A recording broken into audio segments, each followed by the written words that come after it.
Thank you, Dr. Dhanesh. Thank you, doctors in English session. എല്ലാവർക്കും നമസ്കാരം.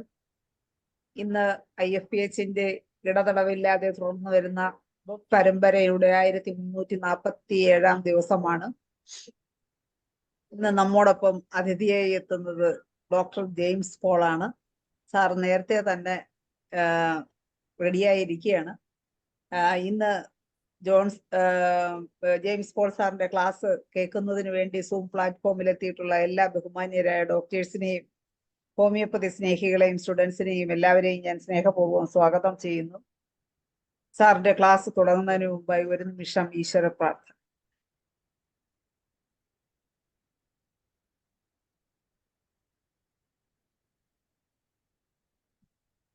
നന്ദി. James Paul സാറിനെ പ്രത്യേകിച്ച് പരിചയപ്പെടുത്തേണ്ടതായിട്ടില്ല. സാറ് ഗവൺമെന്റ് സർവീസിൽ നിന്ന് ചീഫ് മെഡിക്കൽ ഓഫീസറായിട്ട് പെൻഷനായതിനു ശേഷം ഇപ്പോൾ സൂം സെഷൻ തുടങ്ങിയതിന് ശേഷം ധാരാളം ക്ലാസ്സുകൾ നമുക്ക് എടുത്തിട്ടുണ്ട്. സാറ് എന്നെ അറിയപ്പെടുന്നത് തന്നെ ഡയഗ്നോസിസിൽ അഗ്രഗണ്യൻ എന്നുള്ള പേരിലാണ്. ഇന്ന് നമുക്ക് സാറ് ക്ലാസ് എടുക്കുന്ന വിഷയം ഡിമെൻഷ്യ ഹോമിയോപ്പതിയിലെ സാധ്യതകൾ എന്ന വിഷയത്തെക്കുറിച്ചാണ്. ഇന്നത്തെ ക്ലാസ്സിലേക്കായി ഞാൻ സാറിനെ ആദരപൂർവ്വം സ്നേഹപൂർവ്വം സ്വാഗതം ചെയ്യുന്നു. സാറെ, ക്ലാസ് തുടങ്ങും. എല്ലാവർക്കും നമസ്കാരം. കേൾക്കാമല്ലോ? കേൾക്കാം. ഞാൻ കഴിഞ്ഞ 6-ാം തീയതി 7-ാം തീയതി കഴിഞ്ഞ 2 ദിവസങ്ങൾ എടുത്തത് ന്യൂറോ സയൻസ് വളരെ ആഴത്തിലുള്ള പഠനങ്ങൾ, അതിന്റെ ബഹിർസ്ഫുരണമാണ് നമ്മൾ 2 ദിവസങ്ങളായിട്ട് കേട്ടുകൊണ്ടിരിക്കുന്നത്. പ്രത്യേകിച്ച് 6-ാം തീയതി ഫസ്റ്റ് സെഷൻ വളരെ ഡെപ്തുള്ള ഒരു ക്ലാസ്സാണ്. അതിലെ പല വാക്കുകൾ പോലും നമുക്ക് അപരിചിതമല്ല. കാരണം ഇപ്പൊ ന്യൂറോളജിസ്റ്റുകൾ ആണെങ്കിൽ പോലും അവർക്ക് നെർവസ് സിസ്റ്റത്തിന്റെ അനാട്ടമിയും അതിന്റെ ഫിസിയോളജിയും പഠിച്ചാൽ മതി. ഇത് നടുക്കും താഴെയാണ്, പറഞ്ഞാൽ വളരെ ഡെപ്തിലേക്ക് പോകുന്നതാണ് ന്യൂറോ സയൻസ്. ഇപ്പൊ നമ്മൾ ചിന്തിക്കുന്നത് എങ്ങനെ, അതല്ലെങ്കിൽ ചിന്തയുടെ ഫലമായിട്ട് ഉരുത്തിരിയുന്ന തിസീസ് എങ്ങനെ രൂപപ്പെടുന്നു, അതായിരുന്നു ആ പഠനം. അപ്പൊ നമ്മൾ ചിന്തിക്കുന്നു, ആ ചിന്ത എങ്ങനെയാന്നുള്ളതായിരിക്കും നമ്മൾ സാധാരണ ന്യൂറോളജിസ്റ്റ് പഠിക്കുന്നത്. പക്ഷെ ന്യൂറോ സയൻസ് പോകുമ്പോൾ ആ ചിന്ത ഉരുത്തിരിയാനായിട്ട് ആ ന്യൂറോ സെൽസിൽ നടക്കുന്ന കെമിക്കൽ ചേഞ്ചസ്, അതല്ലെങ്കിൽ പ്രവർത്തനങ്ങൾ ഏതെല്ലാം, അത്രയും ഡെപ്തിലേക്കാണ് ന്യൂറോ സയൻസ് പോകുന്നത്. അതിന്റെ കുറെ ഭാഗങ്ങളാണ് നമ്മൾ കഴിഞ്ഞ തിങ്കളാഴ്ച കേട്ടത്. ഇപ്പൊ നമ്മളെ സംബന്ധിച്ചിടത്തോളം ബ്രെയിനിന്റെ അല്ലെങ്കിൽ നെർവ് സിസ്റ്റത്തിന്റെ അനാട്ടമിയും അതിന്റെ ഫിസിയോളജിയാണ് ഏറ്റവും പ്രശ്നം. പക്ഷെ ഇതിലേക്ക് ഒരു രോഗം വരുമ്പോൾ അത് എങ്ങനെ രൂപപ്പെടുന്നു എന്ന് അറിയുന്നെങ്കിൽ ന്യൂറോ സയൻസ് നമ്മളെ സഹായിച്ചു. അപ്പം യഥാർത്ഥത്തിൽ ഇങ്ങനെയുള്ള വിഷയങ്ങൾ പലതും രൂപപ്പെടുത്തിയിട്ടുള്ളതും അതേപോലെ തന്നെ ഈ ഡയഗ്നോസ്റ്റിക് ആയിട്ടുള്ള പല മെഷീനുകളും, ഇന്ന് അത്യാധുനികമായിട്ടുള്ള പല മെഷീൻ സാധനങ്ങളും മെഡിക്കൽ സയൻസിന്റെ ഗിഫ്റ്റ് അല്ല, സയൻസിന്റെ ഗിഫ്റ്റാണ്. അഹോരാത്രം സയന്റിസ്റ്റുകൾ പണിയെടുത്തതിന്റെ ഫലമായിട്ടുണ്ടായിട്ടുള്ളതാണ് പല ഡയഗ്നോസ്റ്റിക് സിസ്റ്റംസ്. എന്ന് പറഞ്ഞ പോലെ ന്യൂറോ സയൻസ് വളരെ അഡ്വാൻസ് ആയിട്ട് പോകുന്നു. വളരെ ഡെപ്തിലേക്കുള്ള പഠനങ്ങൾ, ആഴത്തിലുള്ള പഠനങ്ങൾ നടക്കുന്നു. അത് നമുക്ക് സഹായകരം ആകട്ടെ എന്ന് പ്രത്യാശയുണ്ട്. നമുക്ക് ഇന്നത്തെ സെഷൻ തുടങ്ങാം. ഡിമെൻഷ്യയാണ് ഉദ്ദേശിക്കുന്നത്. 2 ദിവസം മുമ്പ് തന്നെ ഡോക്ടർ ധനേഷ് അത് പറഞ്ഞു കഴിഞ്ഞു. ഇപ്പോൾ ഇവിടെയുള്ള ഓഡിയൻസ് അതൊക്കെ ഒന്ന് റെഫർ ചെയ്തിട്ടുണ്ടാകും എന്ന് ഞാൻ പ്രതീക്ഷിക്കുന്നു. ഡിമെൻഷ്യ എന്ന് ഉദ്ദേശിക്കുന്നത് നമ്മുടെ ചിന്ത, ഭാവന എന്ന് പറഞ്ഞാൽ mental capacity, mental powers, memory, ഇതിനെല്ലാം ബാധിക്കുന്ന അസുഖമാണ്. അത് നമുക്കറിയാം. അപ്പൊ അതിന് കാരണം ഈ ന്യൂറോൺസിന്റെ അട്രോഫി, അതല്ലെങ്കിൽ ഡീജനറേഷൻ. അത് ബ്രെയിനിന്റെ ഏത് ഭാഗത്തുള്ള ന്യൂറോൺസിനെ ബാധിക്കുന്നു, അല്ലെ ഡീജനറേഷൻ സംഭവിക്കുന്നു, അല്ലെങ്കിൽ അട്രോഫീഡ് ആകുന്നു, അതനുസരിച്ചായിരിക്കും സിംറ്റംസ്. അപ്പൊ ഓരോന്നും ഇത് വേർതിരിച്ചിട്ടുണ്ട്. ഈ ഡിമെൻഷ്യ അതിന് പല പേരിൽ അത് ഓരോരുത്തർ കണ്ടെത്തിയ അവരുടെ പേരിലാണ് അത് വെച്ചിരിക്കുന്നത്. അപ്പം ഇതുമായിട്ട് ബന്ധമുള്ളതല്ല പാർക്കിൻസോൺസും. എങ്കിലും ഇതവിടെ പരാമർശിക്കപ്പെടുന്നുണ്ട്. കാരണം പാർക്കിൻസോൺസത്തോട് കൂടി ഡൈമെൻഷ്യ കൂടി വരാനുള്ള സാധ്യതയാണ്. ഇപ്പം ജെയിംസ് പാർക്കിൻസൺ ആണ് ഇത് മറ്റ് ന്യൂറോളജിക്കൽ ഡിസീസിൽ നിന്നും വേർതിരിച്ച് പാർക്കിൻസോൺസിനെ മാറ്റി നിർത്തിയത്. കാരണം ഈ ന്യൂറോളജിക്കലായിട്ടുള്ള ഡിസീസിൽ നിന്നും വളരെ വ്യത്യസ്തമാണ് പാർക്കിൻസോൺസ്. കാരണം അവരുടെ മെമ്മറിയെ ബാധിക്കുന്നില്ല. അതുകൊണ്ട് തന്നെ ഈ അവരുടെ ബോഡി ബാലൻസ്, അതായത് വോളണ്ടറി മസിൽസിന്റെ കൺട്രോൾ അവർക്ക് വോളണ്ടറി ആയിട്ട് കൺട്രോൾ ചെയ്യാൻ പറ്റാത്ത അവസ്ഥയൊക്കെ ഉണ്ടെങ്കിൽ പോലും പല തൊഴിലും അവർക്ക് തുടർന്ന് പോകാൻ സാധിക്കുന്നു. അപ്പൊ അതുകൊണ്ട് തന്നെ ഓർമ്മശക്തി അവിടെ നിലനിൽക്കുന്നു. അതാണ് അതിന്റെ കാരണം. അക്കാരണം കൊണ്ട് തന്നെയാണ് പാർക്കിൻസോൺസത്തെ വേർതിരിച്ചെടുക്കാനും അങ്ങനെയുള്ള അവരെ ജോലിക്ക് തുടരാൻ അനുവദിക്കുകയും ചെയ്യുന്നു. അതേസമയത്ത് ഡെമെൻഷ്യ ഉള്ള രോഗികളെ ജോലിയിൽ തുടർന്നു പോകാൻ സമ്മതിക്കുന്നില്ല. കാരണം അവർക്ക് സാധ്യമല്ല. കാരണം ശാരീരികവും വൈകാരികവും ഫിസിക്കൽ ആൻഡ് മെന്റൽ ഡിസബിലിറ്റി അവരെ അനുഭവിക്കുന്നത് കൊണ്ട് ഒരു തൊഴിലും അവർക്ക് തുടർന്നു കൊണ്ടുപോകാൻ സാധിക്കാത്തത്. അതിന്റെ ഏർലി സിംറ്റംസ്, ഡിമെൻഷ്യ വകുപ്പിൽപ്പെട്ട പല രോഗങ്ങളും ചിലത് വേറെ 30 വയസ്സിൽ തന്നെ സിംറ്റംസ് കാണിച്ചു തുടങ്ങുന്ന ഡിമെൻഷ്യാസ് ഉണ്ട്. അതേസമയത്ത് സെനൈൽ ഡിമെൻഷ്യ എന്ന് പറയുമ്പോൾ ഏതാണ്ട് സെനൈലിറ്റി എന്ന് നമ്മൾ സാറിന് പറയുന്ന 55 മുതൽ 65 വരെ പ്രീ സെനൈൽ, 65 മുതൽ 75 വരെ സെനൈൽ, മറ്റത് 75 കഴിഞ്ഞു കഴിഞ്ഞാൽ പിന്നെ എന്തും സംഭവിക്കാം. അൽഷൈമർ ഒക്കെ ആണെങ്കിൽ ഈ രോഗത്തിൽ നിന്നും അവർ വേർതിരിച്ചിരിക്കും. അവിടെ ഈ നെർവ്സ് ഡെത്ത് സംഭവിച്ചു വരും. പിന്നെ വെറുതെ വെയിറ്റബിൾ പോലെ കട്ടിലേക്ക് കിടക്കാമെന്ന് മാത്രമേ ഉള്ളൂ 75 വയസ്സ് കഴിഞ്ഞാൽ. അതുകൊണ്ട് തന്നെ പ്രീ സെനൈലിറ്റിയും കഴിഞ്ഞാൽ പിന്നെയുള്ളത് നമ്മൾ സാധാരണ മലയാളത്തിൽ മുതുമുത്തച്ഛൻ എന്നൊക്കെ പറയുന്നത് പോലെ തന്നെ രോഗാവസ്ഥയിലും അവർ ആ അവസ്ഥയിലേക്ക് മാറിക്കഴിയും. ഏതായാലും ഡിമെൻഷ്യയുടെ ആദ്യകാല സിംറ്റംസ് മെമ്മറിയാണ് ആദ്യം ബാധിക്കുന്നത്. Memory problems, especially recent events, ഇന്നലെ കഴിഞ്ഞ കാര്യങ്ങൾ. ഇപ്പൊ ചിലരെ സംബന്ധിച്ചിടത്തോളം ഈ അർണയുടെ ഊരാന്നൊക്കെ പറയും. അപ്പൊ ലൈബ്രറിയിൽ ചെന്നിട്ട് ഏത് ബുക്ക് എടുക്കാൻ വന്നത് മറന്നു. ലേഡീസ് തന്നെ അടുക്കളയിൽ ചെന്ന് ഞാൻ എന്തിനാ വന്നത് തിരിച്ചു ഹോളിലേക്ക്, അല്ലെങ്കിൽ അടുക്കളയിൽ നിന്ന് ഹോളിലേക്ക് വന്ന് ഞാൻ എന്തോ ചോദിക്കാൻ വന്നത് മറന്നുപോകും. അതാണ് ഈ അർണയുടെ ഊരെന്നാണ് പറയുന്നത്. കാരണം ഈ മറവി കൊണ്ട് അരണ കടിക്കുകയല്ലെന്നാണ് പറയുന്നത്. അരണ നേരെ ഓടി വന്നിട്ട് അടുക്ക അവിടെ നിൽക്കും. പലപ്പോഴും തന്നെ പോകും അവിടെ നിന്ന്. കാരണം അരണ മറന്നു പോകുന്നു കടിക്കാനാണ് വന്നതെന്നുള്ള കാര്യം. അപ്പൊ അതുകൊണ്ട് തന്നെ അരണയുടെ ഊരെന്നാണ് ഇങ്ങനെയുള്ള മറവിക്കാരെ പറയുന്നത്. പിന്നെ കൺഫ്യൂഷൻ, അത് പ്രോഗ്രസീവ് ആയിട്ടുള്ള കൺഫ്യൂഷൻ. ദെൻ റെഡ്യൂസ്ഡ് കോൺസെൻട്രേഷൻ, ഒന്നിലും ശ്രദ്ധ പതിപ്പിക്കാനായിട്ടുള്ള കഴിവ് മനസ്സിന് നഷ്ടപ്പെട്ടു. അവിടെ നിന്ന് വ്യതിചലിച്ചു പോകും. ഇത് തന്നെ ശ്രദ്ധിക്കുക, അല്ല ഒരു പ്രസംഗം ശ്രദ്ധിക്കുക, അല്ലെങ്കിൽ ഈ കഥ ശ്രദ്ധിച്ച് വായിക്കണം. പക്ഷെ അവരെ കൊണ്ട് അത് സാധിക്കാറുണ്ട്. Then personality and behavioural problems.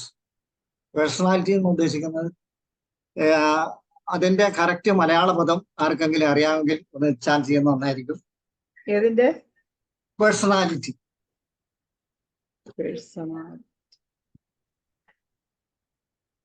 വ്യക്തിത്വം. വ്യക്തിത്വം. പേഴ്സണാലിറ്റി എന്ന് ഉദ്ദേശിക്കുന്ന യഥാർത്ഥത്തിൽ വ്യക്തിത്വം അല്ല, അത് ഇൻഡിവിജ്വാലിറ്റിയാണ്. ഇവിടെ പേഴ്സണാലിറ്റി എന്ന് ഉദ്ദേശിക്കുന്നത് it's A sum total of good looking or makeup, then IQ, presence of mind, effective decision making. ഇത്രയും കാര്യങ്ങളുടെ ആകെത്തുകയാണ് പേഴ്സണാലിറ്റി എന്ന് പറയുന്നത്. മലയാളത്തിൽ അതിന് ആത്മവൈശിഷ്ട്യം, വ്യക്തി മഹാത്മ്യം, അതൊക്കെയാണ് കറക്റ്റ് വേർഡ്. അല്ല അത് ഇങ്ങനെ പറയുന്നുണ്ട് വ്യക്തിത്വം എന്നാണ്. ഇപ്പൊ ഇതില് നെറ്റിലടിച്ചു നോക്കി കഴിഞ്ഞാൽ വ്യക്തിത്വം എന്നായിരിക്കും കാണുന്നത്. അത് ശരിയല്ല. ഇതാണ് ശരിയായ വാക്ക്, ആത്മവൈശിഷ്ട്യം അല്ലെങ്കിൽ വ്യക്തിപ്രഭാവം. അപ്പൊ ഇത് രണ്ടിലും ഇവർക്ക് വ്യത്യാസം വരുന്നു. IQ ലെവൽ താഴുന്നു, അതേപോലെ തന്നെ റീസണിങ് പവർ കുറയുന്നു, ഡിസിഷൻ എടുക്കാനുള്ള കഴിവ് കുറയുന്നു, ഇതെല്ലാം ഇതിന്റെ തുടക്കമായിരിക്കും. Then depression. പിന്നെ കുറച്ചുകൂടെ ഇത് രോഗം പുരോഗമിച്ചു കഴിയുമ്പോൾ അവരുടെ ഡെയിലി ആയിട്ടുള്ള കാര്യങ്ങൾ, പല്ല് തേക്കാനും കുളിക്കാനും പ്രാഥമിക കാര്യങ്ങളൊക്കെ നിർവഹിക്കാനായിട്ട് പലപ്പോഴും ഓർമ്മപ്പെടുത്തേണ്ടി വരുന്നു. അതല്ലെങ്കിൽ തന്നെത്താൻ ചെയ്യാനായിട്ട് മടി പിടിച്ച് കിടക്കുന്നു. ഇങ്ങനെയൊക്കെ ആയിരിക്കും ആദ്യകാലത്തെ സംഭവം. ഇതിന്റെ കാരണം നേരത്തെ പറഞ്ഞ പോലെ തന്നെ അട്രോഫി അതല്ലെങ്കിൽ ഡീജനറേഷൻ. ഡീജനറേഷൻ ഓഫ് ന്യൂറോൺസ് അല്ലെങ്കിൽ degeneration of blood vessels. Then side effect of certain medicines or drugs, thyroid problems, toxins, especially lead poisoning, then tumors, stroke, infection and hydrocephalus. ഇത്രയും കാരണങ്ങൾ കൊണ്ട് ഡെമെൻഷ്യക്ക് സാധ്യതയുണ്ട്. കാരണം അവിടെ ന്യൂറോൺസിന് സമ്മർദ്ദം ഉണ്ടാകുകയോ അതല്ലെങ്കിൽ നശിക്കുകയോ അക്കാരണം കൊണ്ട് ഡീജനറേഷൻ സംഭവിക്കുകയോ ചെയ്യാനുള്ള സാധ്യത ഈ പറഞ്ഞ കാര്യങ്ങളാൽ. ഇനി അതിന്റെ ടൈപ്പുകൾ പല പേരിലെ ഞാൻ പറഞ്ഞല്ലോ, ഞാൻ ഓരോരുത്തർ ചെയ്യുന്ന സിംറ്റം ബേസ് ആയിട്ട് അതിനെ വേർതിരിച്ചെടുത്തുകൊണ്ട് ആ പേരിലാണ് ഇത് അറിയപ്പെടുന്നത്. ഒന്ന് ക്രെക്സ്. പക്ഷെ അതിന്റെ സ്പെല്ലിങ്ങിന് വളരെ വ്യത്യാസമുണ്ട്. ഏതായാലും ഇങ്ങനെ എഴുതുക. CJD ചുരുക്കം പേരതാണ്. CJD എന്ന് പറഞ്ഞാൽ ക്രെറ്റ്സ് ജേക്കബ് ഡിസീസ്. അതാണ് അതിന്റെ പേര്. അത് വളരെ റെയർ ആയിട്ടുള്ള ഒരു ഡിമെൻഷ്യയാണ്. അവിടെ ബ്രെയിന് സംഭവിക്കുന്ന ഡീജനറേഷൻ മാത്രമല്ല, സ്ട്രക്ചറൽ വേരിയേഷൻ, സ്ട്രക്ചറൽ ചേഞ്ചസ് ഉണ്ടാകും. സ്പോഞ്ചി ഫോം ആയി മാറും. എന്ന് പറഞ്ഞു കഴിഞ്ഞാൽ ഇന്റർസെല്ലുലാർ സ്പേസിൽ എയർ ഓക്യുപ്പൈ ചെയ്യുമ്പോഴാണ് അത് സ്പോഞ്ചി ഫോം ആയിട്ട് മാറുന്നത്. അതിന്റെ സിംറ്റംസ് അംനേസിയ, ആദ്യത്തെ സിംറ്റം അത് തന്നെയായിരിക്കും. Then confusion, delusion, disorientation of muscles.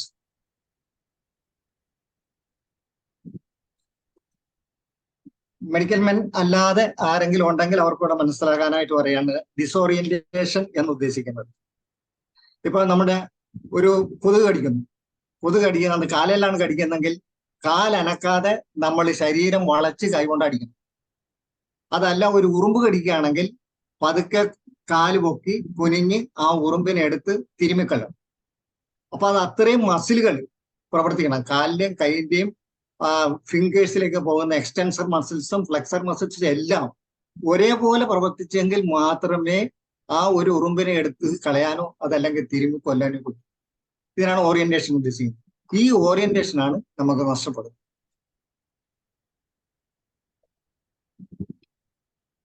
Then speech disorders, language നന്നായിട്ട് പ്രതിഫലിപ്പിക്കാൻ സാധിക്കാതെ വരിക. സ്കാനിങ് ടോക്ക് എന്ന് പറയുന്നത് വാക്കുകൾ ഇങ്ങനെ തപ്പിത്തടഞ്ഞെടുത്ത് സംസാരിക്കേണ്ടി വരുന്നു. ദെൻ അണ്ടർസ്റ്റാൻഡിങ്, കാര്യങ്ങൾ മനസ്സിലാക്കാൻ ഗ്രഹിക്കാനായിട്ടുള്ള ശക്തി കുറയുന്നു. Then muscular spasm, muscles spasm അനുഭവപ്പെട്ട് അറിയാലോ, നമ്മുടെ മൂവ്മെന്റ്സിനെ അത് ബാധിക്കും. കോൺട്രാക്ഷൻ ഓഫ് ടെൻഡൻസ്, ഇത്രയും സിംറ്റംസ് ആണ് കാണിക്കുന്നത്. പക്ഷെ അത് വളരെ റയറാണ്. രണ്ടാമത്തത് dementia with Lewy bodies. Lewy bodies എന്ന് ഉദ്ദേശിക്കുന്നത് ന്യൂറോൺസിന്റെ അകത്ത് പ്രോട്ടീൻ ഡിപ്പോസിറ്റ് ഉണ്ടാകും.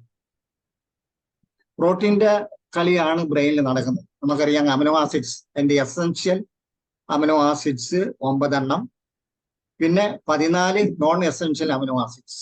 ഇതാണ് ശരിക്കും ഈ ബ്രെയിനിന്റെ ലാംഗ്വേജ് കൈകാര്യം ചെയ്യുന്ന ഘടകങ്ങൾ. ഇത് പല രൂപത്തിൽ കമ്പോസ് ചെയ്യുമ്പോഴാണ് ഒരു മീനിങ് ഉള്ള അല്ലെങ്കിൽ ഒരു ഐഡിയ ഉണ്ടാകുന്നത്. ആ ഐഡിയ ഈ മെമ്മറിയിലേക്ക് ഇടുന്നത്. അപ്പൊ അവിടെ കെമിക്കൽ ചേഞ്ചസ് ആണ് നടക്കുന്നത്. ഒരു ഉദാഹരണം ഞാൻ പറയാം. പണ്ട് കാലത്ത് ഇങ്ങനെ ടേപ്പ് ഉപയോഗിക്കുമായിരുന്നു. Tape recording. അതിന്റെ ടേപ്പ് എന്ന് പറയുന്നത് അയൺ ഓക്സൈഡ് ആണ് അതിന്റെ എമൾഷൻ. അപ്പൊ അത് ഒരു മാഗ്നറ്റിക് ഫീൽഡിൽ കൂടെ കടന്നു പോകുമ്പോൾ ഇത് ആകർഷിക്കപ്പെടുകയും അവിടുന്ന് ഇളകി അത് വീണ്ടും ഫിക്സ് ആകുകയും ചെയ്യുന്നു. അപ്പൊ ശബ്ദ തരംഗങ്ങളാണ് ഇതിനെ ഇളക്കി ഫിക്സ് ചെയ്യുന്നത്.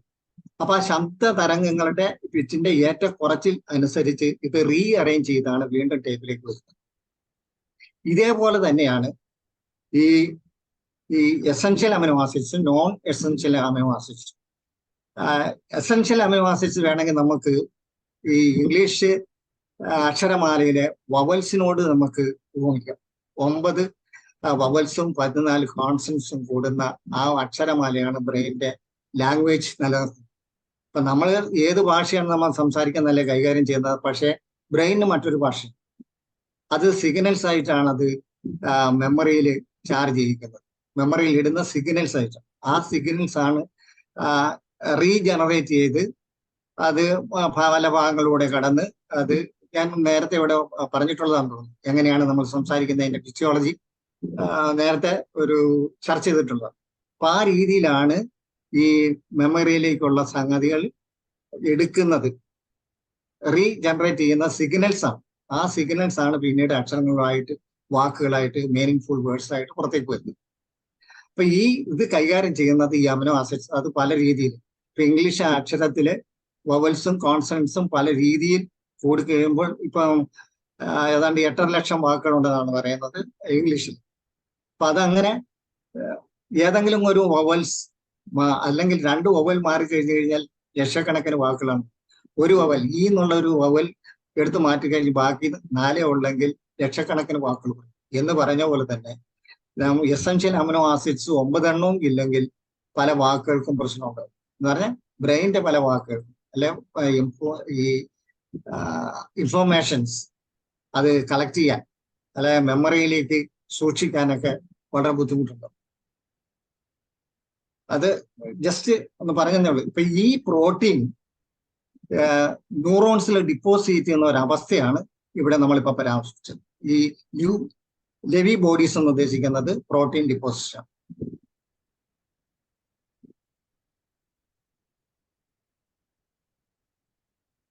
അപ്പൊ അവിടെ സംഭവിക്കുന്നത് ഈ സെൽസിന്റെ നെറ്റ്വർക്ക് ഒന്നല്ലേ തടസ്സപ്പെടുന്നു, അല്ലെങ്കിൽ ഡെലീഡ് ആകും.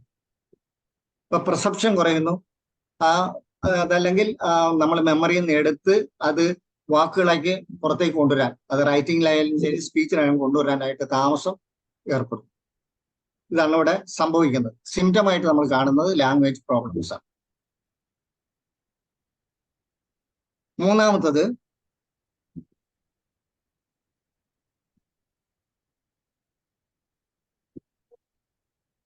ഡൗൺ സിൻഡ്രോം വിത്ത് ഡിമെൻഷ്യ. ഡൗൺ സിൻഡ്രോം നമുക്കറിയാം, അവിടെ തന്നെ ഒരു ക്രോമോസോമിന്റെ എണ്ണം കുറവാണ്. അതുകൊണ്ട് ഉണ്ടാകുന്ന ആ കെടുതികൾ ആ വ്യക്തികളുടെ മേക്കപ്പിൽ തന്നെ, അതായത് ഫേസിൽ തന്നെ മാറ്റങ്ങളുണ്ട്, ആഹാരത്തിൽ മാറ്റമുണ്ട് എന്ന് പറഞ്ഞാൽ സ്ട്രക്ചറിൽ മാറ്റമുണ്ട്, പിന്നെ അയാളുടെ ഇന്റലക്ച്വൽ ലെവലിലൊക്കെ വളരെ വ്യത്യാസം. അങ്ങനെ ഇരിക്കുന്ന ഒരു വ്യക്തിക്ക് ഡെമെൻഷ്യക്ക് സാധ്യത വളരെ കൂടുതലാണ്.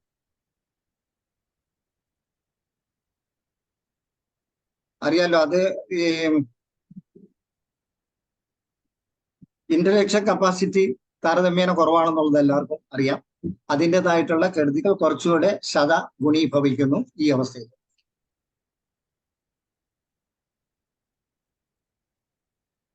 നെക്സ്റ്റ്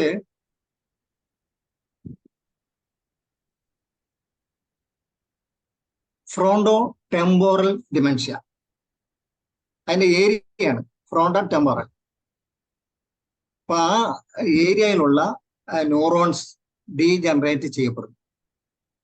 അപ്പൊ അതിൽ വരുന്ന സിംറ്റം മെയിനായിട്ട് അറിയാമല്ലോ, ലാംഗ്വേജ് പ്രോബ്ലം ആയിരിക്കും ഏറ്റവും കൂടുതൽ.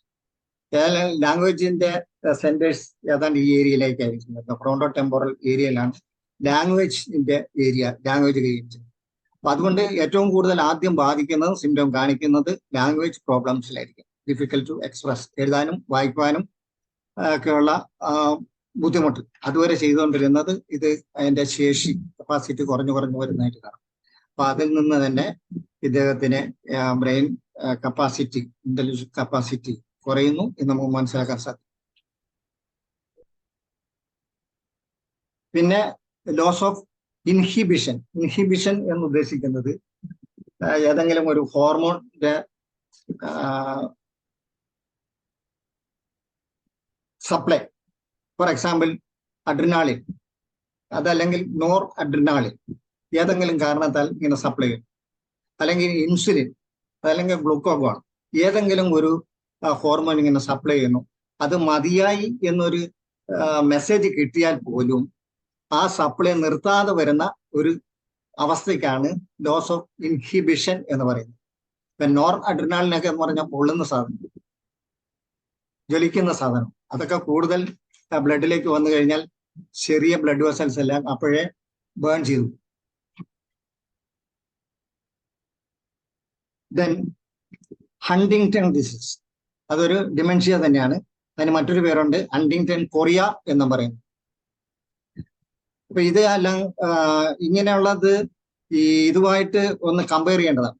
പ്രത്യേകിച്ച് പാർക്കിൻസോണിസം, അവിടെ നമുക്ക് ഈ മൂവ്മെന്റ്സില് ബോഡി ബാലൻസിലൊക്കെയാണ് പ്രശ്നം ഉണ്ടാകുന്നത്. അതേ അവസ്ഥ തന്നെയാണ് ഹണ്ടിങ്ടൺ ഡിസീസ്, അതായത് കൊറിയ, ഹണ്ടിങ്ടൺ കൊറിയ എന്ന് പറയുന്നത്. അവിടെ മൂവ്മെന്റ് ഡിസോർഡർ ആണ് ആദ്യം കാണിക്കുന്ന സിംറ്റം. അത് കഴിഞ്ഞിട്ടാണ് മെന്റൽ കപ്പാസിറ്റി, ഇന്റലക്ച്വൽ കപ്പാസിറ്റി എല്ലാം കുറയുന്നതായിട്ട് നമുക്ക് കാണാൻ പറ്റും. ഇതും വളരെ റയർ ആയിട്ട് കാണുന്ന ഒരു ടൈപ്പാണ്. അടുത്തത് posterior cortical dementia. Posterior cortical dementia അത് വായന, സ്പീച്ച് ഇതിനെയൊക്കെ തന്നെ ബാധിക്കുന്നതാണ്. പിന്നെ വിഷനെ ബാധിക്കും. ആദ്യത്തെ സിംറ്റം മിക്കവാറും ഡബിൾ വിഷൻ, ഡിപ്ലോപ്പിയ, അതായിരിക്കും ഫസ്റ്റ് കാണിക്കുന്ന ഒരു സിംറ്റം. സെക്കൻഡിലേക്ക് വരുന്ന മെമ്മറി ഡിസോർഡേഴ്സ് തുടങ്ങും. ഈ വെച്ച സാധനം തപ്പി നടക്കുക, അതല്ലെങ്കിൽ കണ്ണാടി പോക്കറ്റ് വെച്ചുകൊണ്ട് തപ്പി നടക്കുക, കണ്ണാടി കണ്ണിനടുത്ത് തലയുടെ മുകളിൽ വെച്ചുകൊണ്ട് കണ്ണാടി മുഴുവൻ അന്വേഷിച്ച് നടക്കുക. ഇങ്ങനെയുള്ള ആ മറവിയിലേക്ക് പുരോഗമിക്കും.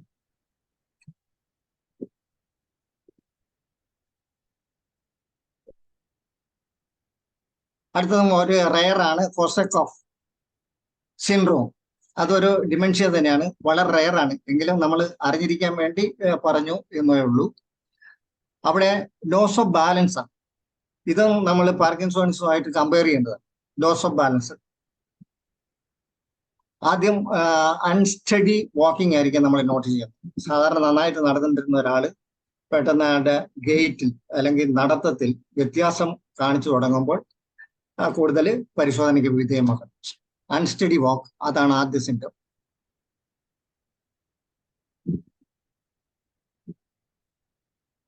Then loss of coordination, muscular coordination ആണ് ഉദ്ദേശിക്കുന്നത്. നേരത്തെ പറഞ്ഞ ഉറുമ്പിനെ തിരുമുന്ന കാര്യം, അതൊക്കെ അയാൾക്ക് സാധിക്കാതെ വരുന്നു.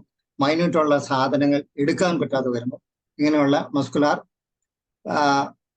ഓറിയന്റേഷൻ നഷ്ടപ്പെടുന്നു.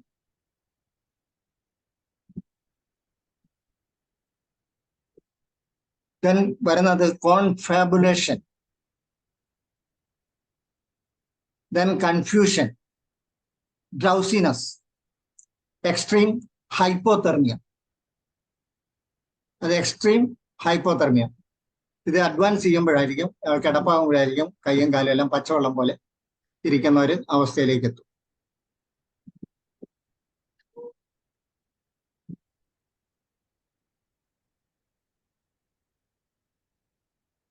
Then parkinsonism with dementia.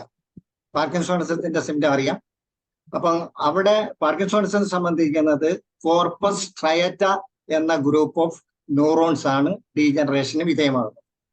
അപ്പൊ അതോടുകൂടി മറ്റു ന്യൂറോൺസും ഡീജനറേഷന് വിധേയമാകുമ്പോഴാണ് പാർക്കിൻസോണിസത്തോടു കൂടി ഡിമെൻഷ്യ കൂടെ രൂപപ്പെടുന്നത്. നേരത്തെ ഞാൻ ഒരു പേഷ്യന്റെ കഥ പറഞ്ഞിരുന്നു, ഇവിടെ നേരത്തെ ചർച്ച ചെയ്തതാണ്. ഒരു സഞ്ജീവിനി എന്ന് പറയുന്ന കേന്ദ്ര ഗവൺമെന്റിന്റെ ഒരു ഹോസ്പിറ്റൽ ഉണ്ട് ഇവിടെ അയർലൻഡില്. അവിടെ ജോലി ചെയ്യുന്ന ഒരു ഡോക്ടറുടെ അച്ഛനെ കൊണ്ടുവന്നിരുന്നു. അപ്പം അദ്ദേഹത്തിന് 75 വയസ്സുണ്ട്. 71 വയസ്സ് മുതൽ അദ്ദേഹം പാർക്കിൻസോണിസത്തിന് മരുന്ന് കഴിക്കുന്നുണ്ട്. അപ്പൊ 75-ാം വയസ്സിൽ ഇദ്ദേഹത്തിന് കുറച്ചുകൂടി ഇത് അഡ്വാൻസ് ആക്കി ഡെമൻഷ്യയുടെ സിംറ്റംസ് കാണിച്ചു തുടങ്ങുകയും ചെയ്തു. അപ്പൊ അടുത്ത ആരോ ബന്ധുക്കൾ പറഞ്ഞ് ഡിമെൻഷ്യക്ക് കുറച്ചുകൂടെ നല്ലത് ഹോമിയോ മെഡിസിൻ ആണ്. അങ്ങനെയാണ് എൻ്റെ അടുത്ത് ഈ ഡോക്ടർ അച്ഛനായിട്ട് വന്നു. അപ്പൊ ഏതായാലും അവർക്ക് ഇരിക്കാൻ സ്ഥലം കൊടുത്തു. 1-2 പേഷ്യൻസിന് അത്യാവശ്യമുള്ളവർ വിട്ടിട്ട് ഇവരെ കയറ്റി കൂടുതൽ സംസാരിച്ചു. പക്ഷെ സംസാരിച്ചു കഴിഞ്ഞപ്പോൾ ഈ 71-ാമത്തെ വയസ്സ് മുതൽ ഇദ്ദേഹം പാർക്കിൻസോണിസത്തിന് മരുന്ന് കഴിക്കുന്നുണ്ടെങ്കിലും യഥാർത്ഥത്തിൽ പാർക്കിൻസോണിസം ആയിരുന്നില്ല. ഇപ്പൊ കൂടുതൽ അന്വേഷിച്ചു കഴിഞ്ഞപ്പോൾ ഇദ്ദേഹത്തിനുണ്ടാകുന്ന ട്രെമർ അതിന് വിൽ പവർ കൊണ്ട് നിർത്താൻ പറ്റുന്നില്ല. ഞാൻ കൈ ഇങ്ങനെ വെച്ച് കഴിഞ്ഞിട്ട് അത് ആ വിറയിൽ സ്റ്റോപ്പ് ചെയ്യാൻ പറ്റുമെന്ന് പറഞ്ഞില്ല. അത് തുടക്കം മുതലേ സ്റ്റോപ്പ് ചെയ്യാൻ പറ്റില്ല എന്ന് പറയും. അപ്പൊ ഞാൻ പറഞ്ഞ ഡോക്ടറെ, എനിക്കൊരു സംശയമുണ്ട്.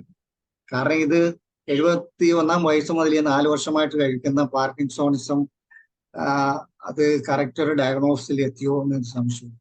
അതുകൊണ്ട് ഒരു സെക്കൻഡ് ഒപ്പീനിയൻ വേണമെന്ന് പറഞ്ഞു. ഞാൻ മരുന്നൊന്നും കൊടുത്തില്ല, അവരെ പറഞ്ഞു.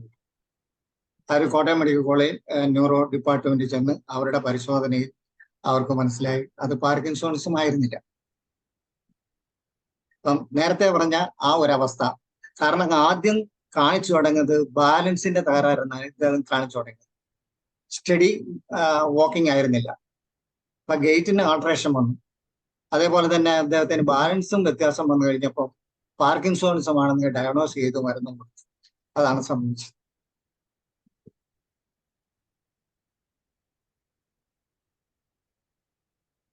ദെൻ 9-ാമത്തെ ദെൻ വാസ്കുലർ ഡിമെൻഷ്യ. അവിടെ സംഭവിക്കുന്നത് അവിടെ പെർഫ്യൂഷൻ തടസ്സപ്പെടുന്നു, ബ്ലഡ് സർക്കുലേഷൻ തടസ്സപ്പെടുന്നു. അതൊന്നല്ലെങ്കിൽ വാസ്കുലർ ഡീജനറേഷൻ ആകാം, അതല്ലെങ്കിൽ മറ്റത് എംബോളിസമോ മറ്റ് ഫ്ലാക്സോ ഏതെങ്കിലും എംബോളസ് എന്തെങ്കിലും ആകാം. അങ്ങനെ ബ്ലഡ് വെസൽസിന് ബ്ലോക്കേജ് വന്നിട്ടാകാം, അല്ലെങ്കിൽ വെസൽസ് തന്നെ ഡാമേജ് വന്നിട്ടും ആകാം. അതാണ് വാസ്കുലർ ഡിമെൻഷ്യ എന്ന് ഉദ്ദേശിക്കുന്നത്. അത് ഏത് ഭാഗത്ത് വരുന്നു അതനുസരിച്ചുള്ള സിംറ്റംസ് ആയിരിക്കും കാണിക്കുന്നത്. അല്ലെങ്കിൽ ഹെമിപ്ലീജിയ വരുന്ന പോലെ തന്നെ ഒരു ഭാഗത്തുള്ള അതിന് മാത്രം നമ്പിനെസ് അനുഭവപ്പെടുക, ട്രെമർ അനുഭവപ്പെടുക, ആ രീതിയിലായിരിക്കും അതിന്റെ സിംറ്റംസ് കാണിക്കുന്നത്.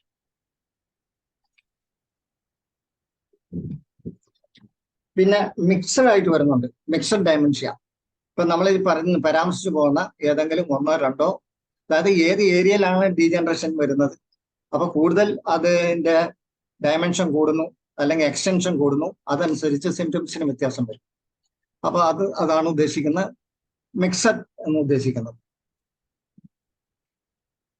Next one, Alzheimer. സെനൈൽ ഡിമെൻഷ്യയില് ഏതാണ്ട് 75-80% അൽഷിമർ തന്നെ, അൽഷിമർ ഡിസീസ് തന്നെ. ഇപ്പൊ നേരത്തെ പറഞ്ഞിട്ടുള്ളതെല്ലാം ന്യൂറോൺസിന് ഡീജനറേഷൻ ആണ് സംഭവിക്കുന്നതെങ്കിൽ അൽഷിമറില് ന്യൂറോൺ ഡെത്ത് ആണ് സംഭവിക്കുന്നത്. ആണ് തമ്മിലുള്ള വ്യത്യാസം. ഇവിടെ ആദ്യം ഈ ന്യൂറോൺസിന്റെ നെറ്റ് കണക്ഷൻ അല്ലെങ്കിൽ അത് സെൽ ടു സെൽ ഉള്ള കമ്മ്യൂണിക്കേഷൻ നിന്നു പോകുന്നു, അല്ല തടസ്സപ്പെടും. അത് കഴിഞ്ഞ് ആ ഒരു സെല്ല് ഡീജനറേറ്റ് ചെയ്യുകയും അത് ഡെത്തായി പോവുകയും ചെയ്യും. അപ്പൊ അതിന്റെ എക്സ്റ്റൻഷൻ കൂടുന്നതനുസരിച്ച് ഈ അൽഷിമർ ഡിസീസിന്റെ അവസ്ഥയും വഷളായിക്കൊണ്ടിരിക്കും. ലാസ്റ്റ് പൂർണ്ണമായിട്ട് എല്ലാ നെർവ് സെൽസും ഡെത്ത് ആകുകയും ഇയാള് ഈ ലോകവുമായിട്ടുള്ള കണക്ഷൻ വിടും. വെറും ഒരു വെജിറ്റബിൾ പോലെ. അവിടെ ന്യൂറോൺസ് മാത്രമാണ് ഡെത്ത് ആകുന്നത്, അല്ലെങ്കിൽ നെർവും ഡെത്ത് സംഭവിക്കുന്നു. ബാക്കി respiratory death, cellular death, circulatory death സംഭവിക്കുന്നില്ല. ആ 3 സിസ്റ്റവും ലൈവായിരിക്കും. ഇത് ഡെത്ത് ആയിരിക്കുന്നതുകൊണ്ട് ഒരു വെജിറ്റബിൾ പോലെ കട്ടിലേക്ക് കിടക്കും. ഈ ലോകവുമായിട്ട് യാതൊരു ബന്ധവും ഉണ്ടാകുക. അപ്പൊ അതുകൊണ്ട് തന്നെയാണ് ഇങ്ങനെയുള്ള രോഗികൾക്ക് മേഴ്സി കില്ലിങ് വേണോ വേണ്ടയോ എന്ന് ഇതുവരെ തീരുമാനമായിട്ടില്ല. ബഹുഭൂരിപക്ഷം പറയുന്നത് മേഴ്സി കില്ലിങ് ആണ് നല്ലതെന്ന് പറയുന്നത്. ചിലരുടെ അല്ല, മരിക്കുന്നവരെ കണ്ടുകൊണ്ട് ഇരിക്കാമല്ലോ, അങ്ങനെ ഒരു ചിന്തയുമുണ്ട്. ഏതായാലും ഏറ്റവും ദയനീയമായ ഒരു അവസ്ഥയാണ് അൽഷിമർ.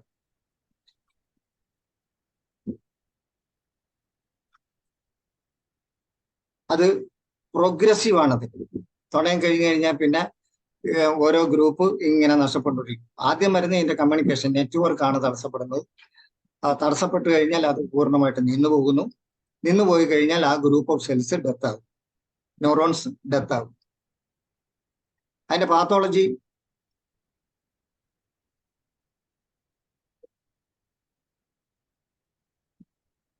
ഡെത്ത് തന്നെയാണെന്ന് പറഞ്ഞല്ലോ, വേറെ പിന്നെ പ്രത്യേകിച്ചൊന്നും പറയാനില്ല. എങ്കിലും നമ്മൾ ഈ ന്യൂറോളജി ബുക്സ് എല്ലാം തപ്പിക്കഴിയുമ്പോൾ കിട്ടുന്നത്. ആദ്യം ഈ സെൽസിന്റെ നെറ്റ്വർക്ക് കുറയുന്നു, കമ്മ്യൂണിക്കേഷൻ കുറയുന്നു, സിഗ്നൽസ് കുറയുന്നു, സെല്ലുകൾ തമ്മിലുള്ള സിഗ്നൽസ് കുറയുന്നു, പിന്നെ ഇൻട്രാസെല്ലുലാർ കണക്ഷൻസ് നഷ്ടപ്പെടുന്നു. അത് കഴിഞ്ഞ് സെൽസ് ദംസെൽസ് ഡെത്തിന് വിധേയമാകുന്നു. ഇതാണ് ഇവിടെ സംഭവിക്കുന്നത്. ആദ്യം ഇത് അഫക്ട് ചെയ്യുന്നത് നേരത്തെ പറഞ്ഞല്ലോ, ഓരോ സെല്ലുകൾ ഇങ്ങനെ ഡെത്ത് ആയിട്ട് വരുമ്പോഴാണ് സിംറ്റംസ് പ്രൊഡ്യൂസ് ചെയ്ത് തുടങ്ങുന്നത്. അപ്പൊ ഏറ്റവും ആദ്യം കാണുന്നത് ഈ പേഷ്യന്റ് റിപ്പീറ്റഡ് ആയിട്ട് ഓരോ സ്റ്റേറ്റ്മെന്റ്സ് പറയും. Repeated statements. അത് ശരിയായിരുന്നില്ല, എന്തോ ആലോചിച്ചായിരിക്കും പറയുന്നത്. അത് തന്നെ റിപ്പീറ്റ് ചെയ്യുന്നു, അത് ശരിയായിരുന്നില്ല. അപ്പൊ അതാരും കേൾക്കുന്നുണ്ടോ കേൾക്കുന്നില്ല എന്നുള്ളതല്ല പ്രശ്നം, അത് ശരിയായിരുന്നില്ല, അത് ശരിയായിരുന്നില്ല ഇങ്ങനെ പറഞ്ഞു. അതായിരിക്കും ആദ്യത്തെ സിംറ്റം. പിന്നെ ക്വസ്റ്റ്യൻസ്. ഇപ്പൊ ഏതെങ്കിലും ഒരു ചോദ്യം ചോദിക്കാം, പിന്നെ അല്ലെങ്കിൽ മോൻ പോയിട്ട് വന്നോ, റിപ്ലൈ കിട്ടണമെന്നില്ല, ആ ചോദ്യം ചോദിച്ചു. റിപ്ലൈ കിട്ടിയാലും ചിലപ്പോൾ ചോദിക്കും മോൻ വന്നോ, മോൻ വന്നോ. കുറച്ച് അത് പ്രോഗ്രസ് ആകുമ്പോൾ ഞാൻ ഭക്ഷണം കഴിച്ചോ, കഴിച്ച കാര്യം മറന്നുപോയി, ഞാൻ ഭക്ഷണം കഴിച്ചു. ഇങ്ങനെ ക്വസ്റ്റ്യന്റെ മുകളിൽ ക്വസ്റ്റ്യൻ ഇങ്ങനെ ആവർത്തിച്ചുകൊണ്ടിരിക്കും. ഇതൊക്കെയാണ് ആദ്യത്തെ സിംറ്റംസ് അൽഷൈമറിന് നമുക്ക് കിട്ടുന്നത്.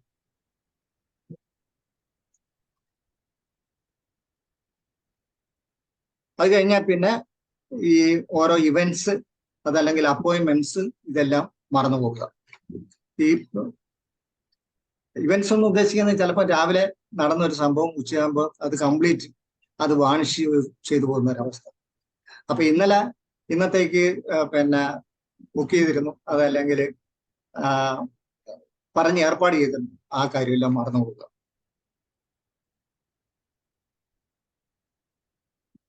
അടുത്ത സ്റ്റേജിലേക്ക് വരുമ്പോൾ ഓരോ സാധനങ്ങൾ, ബുക്കുകളാണ് ശരി, മറ്റ് യൂട്ടൻസിൽസ്, അടുക്കളയിലാണെങ്കിൽ അമ്മച്ചിമാരാണെങ്കിൽ വേണ്ടാത്തടത്ത് കൊണ്ട സാധനങ്ങൾ വെക്കും, എടുത്ത സ്ഥലത്ത് ഒരിക്കലും വെക്കില്ല, അത് മാറ്റി മാറ്റി വെക്കും. അപ്പൊ അങ്ങനെ മിസ്പ്ലേസ് കൂടുതൽ. അത് അവസ്ഥ പുരോഗമിക്കുന്ന അനുസരിച്ച് സിംറ്റംസും വഷളായിക്കൊണ്ടിരിക്കും.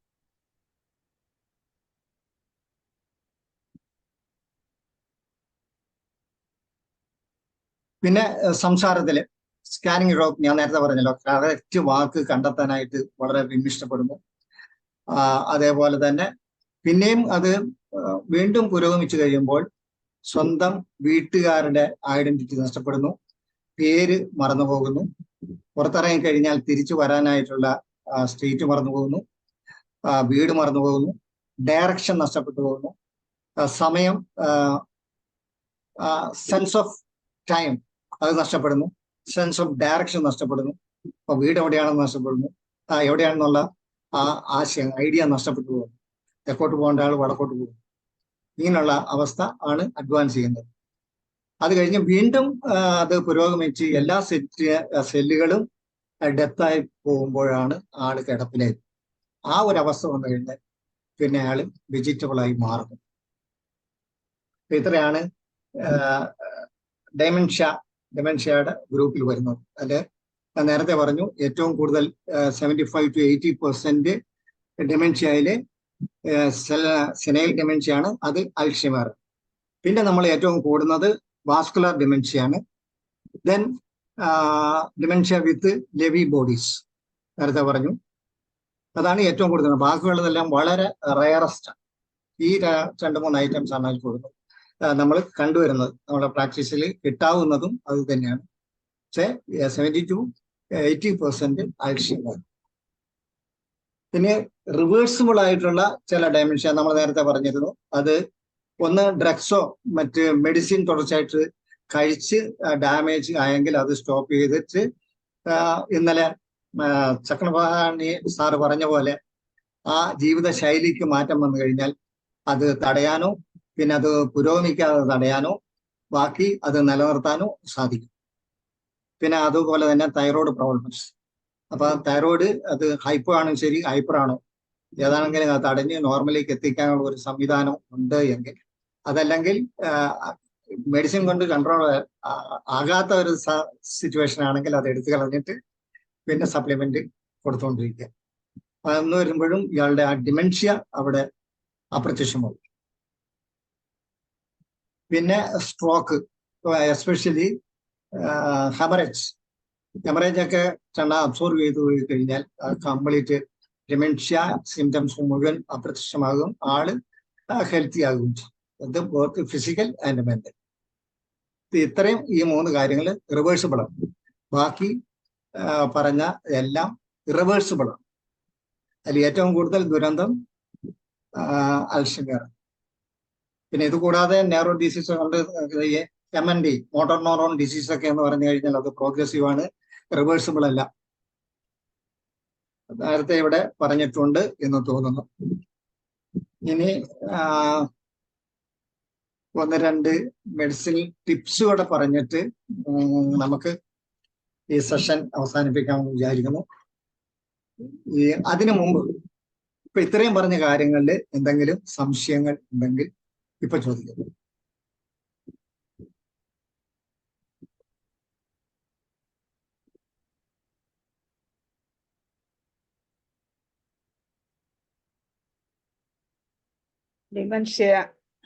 ഡിമെൻഷ്യയെ കുറിച്ച് ഉള്ള ക്ലാസ്സാണ് ഇപ്പോൾ സാർ എടുത്തത്. കഴിഞ്ഞ ദിവസങ്ങളിലുള്ളതുമായിട്ടൊക്കെ കുറച്ചൊരു ബന്ധം ഉള്ള ക്ലാസ് തന്നെയാണ് പിന്നെയും വന്നുകൊണ്ടിരിക്കുന്നത്. എന്തായാലും നന്നായി. അപ്പൊ ഇന്ന് ഡിമെൻഷ്യയെ കുറിച്ച് സാർ എടുത്ത ക്ലാസ്സിൽ എന്തെങ്കിലും സംശയം ഉണ്ടെങ്കിൽ തീർച്ചയായിട്ടും എളുപ്പം ചോദിക്കണം. എന്നാലേ പിന്നെ അത് കഴിഞ്ഞിട്ട് സാറിന് ടിപ്പിലേക്ക് പോകാൻ പറ്റും. ഡിമെൻഷ്യയുടെ അതാ doctor PK Suresh hand raise ചെയ്തിട്ടുണ്ട്. ഡോക്ടറെ അൺമ്യൂട്ട് ചെയ്ത് സംസാരിച്ചോ.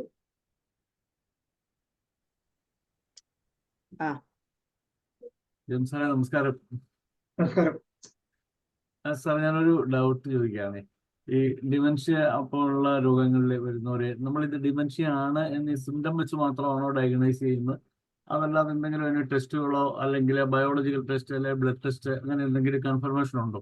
ഉണ്ടല്ലോ. MRI, CT, MRI ഒക്കെ ചെയ്യും. അപ്പൊ ഡീജനറേറ്റീവ് ചേഞ്ചസ് നമുക്ക് കാണാം. പിന്നെ ഏജ് ലിമിറ്റും അല്ലേ? ആ, ഓക്കെ. ശരി. അപ്പൊ മെഡിസിൻ പിന്നെ നമ്മൾ സിംറ്റംസ് അനുസരിച്ച് നമ്മൾ അതെ. അതാണ് ടിപ്സ് മാറ്റി വെച്ച. ടിപ്സിന് പ്രസക്തിയില്ല.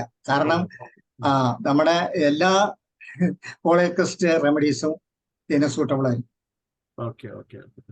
അതിന് ലാബ് ടെസ്റ്റുകൾ ഏതൊക്കെയാ വരുന്നതെന്ന് മെൻഷൻ ചെയ്യാൻ പറ്റുമായിരിക്കും? അതിന് കൂടുതൽ പ്രസക്തി ഇങ്ങനെ ഇമേജസ് ആണ്. ശരി. MRI ആണ്. അതെ, MRI, CT. ശരി. കോൺട്രാസ്റ്റ് മീഡിയ ഇല്ലാതെയും പ്ലെയിനും ഒക്കെ എടുത്തു കഴിഞ്ഞാൽ ഏരിയ തിരിച്ച് കൂടുതൽ ഇങ്ങനെ ഡിവിഷൻസ്. എന്തായാലും കാലാനുസൃതമായിട്ട് ഒത്തിരി പ്രസക്തിയുള്ള ക്ലാസ് തന്നെ സാറിന്. അതെ. ഒരുപാട് പേർക്ക് ഈ പ്രശ്നങ്ങൾ ഉള്ളതാണ്. എല്ലാവരും എനിക്ക് തോന്നുന്നു കൂടുതലും തിരക്കുകൾ കൂടുന്തോറും ഈ ഒരു കണ്ടീഷൻ ആൾക്കാർ കൂടുതൽ വന്നുകൊണ്ടിരിക്കുക. ഏതാണ്ട് 1.5 മില്യൺ ഓരോ വർഷം ഇന്ത്യയിൽ മാത്രമുണ്ടോ? അതെ. Okay sir, thank you. Okay. അപ്പൊ സുരേഷ് ഡോക്ടർ സംശയം കഴിഞ്ഞ് ഇനി ആർക്കെങ്കിലും സംശയം ഉണ്ടെങ്കിൽ ഇതുപോലെ ചോദിക്കണേ. സമയം നഷ്ടപ്പെടുത്താതെ എളുപ്പം ചോദിച്ചാൽ നമുക്ക് അടുത്ത സെഷനിലേക്ക് കടക്കാം. ഇനി ആർക്കും സംശയമില്ലേ?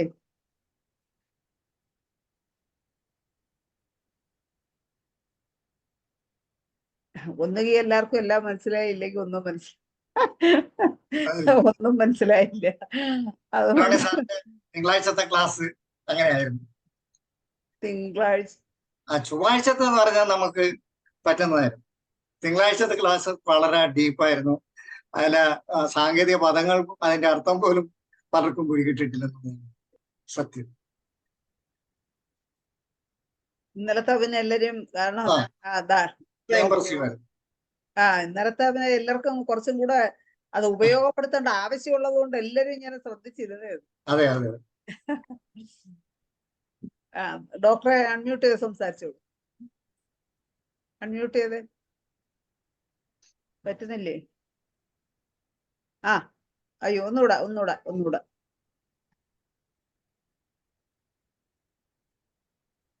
അൺമ്യൂട്ട് ചെയ്തേ ഡോക്ടറെ.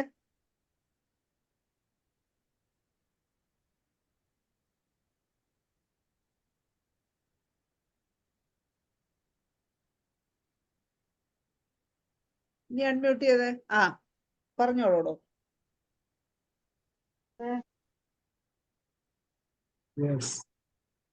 അതൊക്കെ റിവേഴ്സബിൾ ആണെന്ന് പറഞ്ഞ എല്ലാ ഡിമെൻഷ്യയുടെയും മെഡിസിൻ സെപ്പറേറ്റ് ആയിട്ട് പറയാൻ പറ്റുമോ? അതൊക്കെ റിവേഴ്സിബിളോ?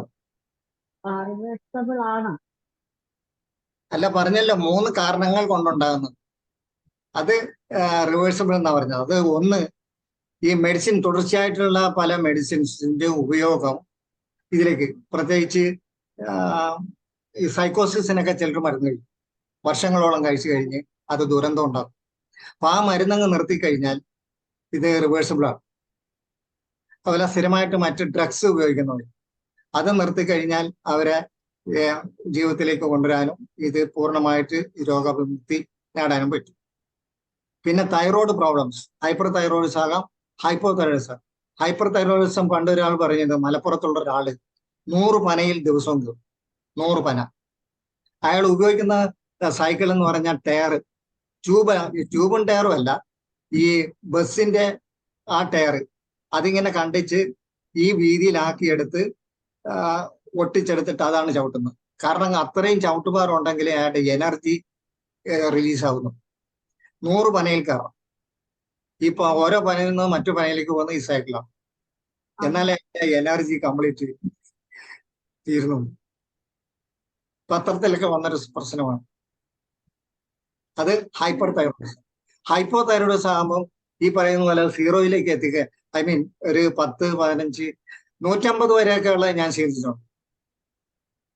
TSH 150 ആൻഡ് എബവ് ശീലിച്ച് മാത്രമല്ല, അവർ സുഖമായി കല്യാണം കഴിച്ചു, ഇപ്പൊ കുട്ടികളുണ്ട്.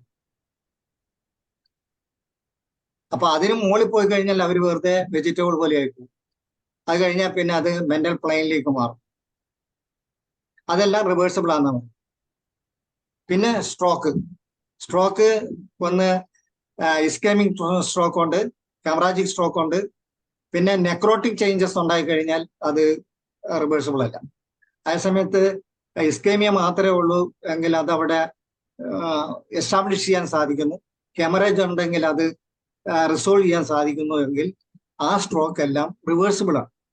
അപ്പൊ ആ സ്ട്രോക്ക് റിവേഴ്സിബിൾ ആകുമ്പോൾ ഇവരുടെ ഡിമെൻഷ്യ സംബന്ധമായിട്ട് കാണിച്ചുള്ള സിംറ്റംസും അപ്രത്യക്ഷമാവും, അയാൾക്ക് എത്തിയിരിക്കും.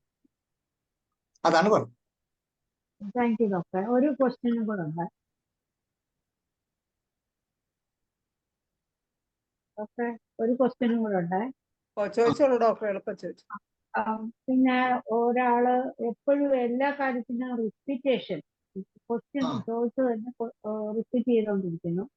അല്ലെങ്കിൽ പിന്നെ ആൻസർ പറയുന്നത് അത് പിന്നെ പെട്ടെന്ന് മറന്നു പോയിട്ട് പിന്നെ അത് എന്താ പറഞ്ഞത് എന്ന് നേരത്തെ ഡോക്ടർ ഒരു പോയിന്റ് അതിന് പറഞ്ഞിരുന്നു.